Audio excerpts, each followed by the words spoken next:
C'est ici, au large de Khalde, à quelques kilomètres au sud de Beyrouth, que le vol 409 d'Ethiopian Airlines s'est abîmé cette nuit.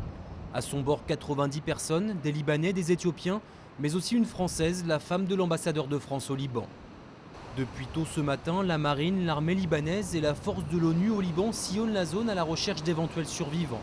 Mais jusqu'à présent, ils n'ont repêché que des corps sans vie. Cet homme habite à côté.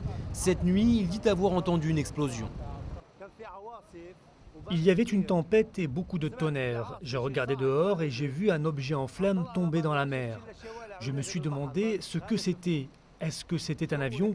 Mais en tout cas, il est tombé dans l'eau. Le premier à s'exprimer tôt ce matin depuis l'aéroport, c'est le ministre des Transports. L'avion a décollé de l'aéroport de Beyrouth à 2h37 cette nuit.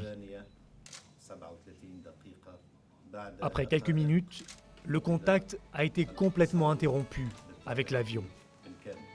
Dans la matinée, au fur et à mesure qu'elles étaient mises au courant de la catastrophe, les familles des passagers sont arrivées à l'aéroport.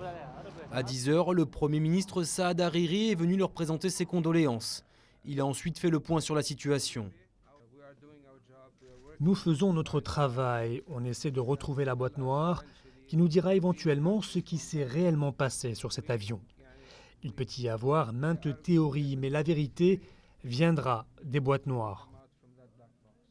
Un peu plus tôt, le président Michel Sleiman écartait quant à lui tout acte terroriste. Un représentant du ministère de la Défense a indiqué que le Boeing s'était désintégré en 4 morceaux.